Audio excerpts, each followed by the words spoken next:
নারায়ণগঞ্জ একটি ঐতিহ্যবাহী একটি জায়গা, যেখান থেকে বাংলাদেশের অলমোস্ট 8% জিডিপি কন্ট্রোল করে।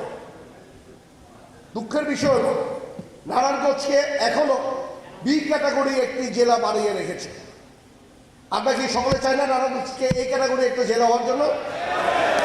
ইনশাল্লাহ আমরা এই ক্যাটাগরির একটা জেলা বানাইতে চাবো।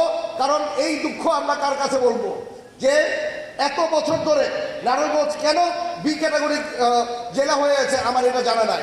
ইনশাল্লাহ নারায়ণগঞ্জ চেম্বার না, শুধু নারায়ণগঞ্জের প্রতিটি মানুষ মিলে আমরা বি ক্যাটাগরি থেকে আমরা ইনশাল্লাহ এই ক্যাটাগরির একটি জেলা ইনশাল্লাহ বানিয়ে থাকি।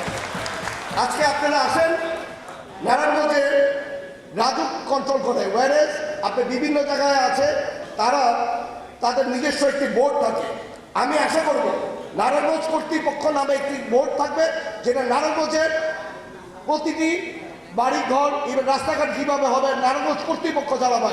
এটা আমরা ঢাকার আন্ডারে থেকে রাজুকের আন্ডারে আমরা থাকতে চাবো না।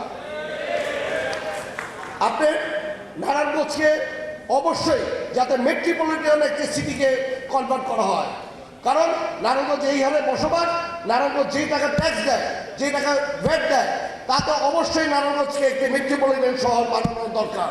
আপনারা সকলে মিলে এই ঐক্যবদ্ধভাবে দলবল নির্বিশেষে এই কাজগুলিকে আমরা চাবো, যাতে নারায়ণগঞ্জকে একটি স্বপ্নের নারায়ণগঞ্জ বানানো যায়।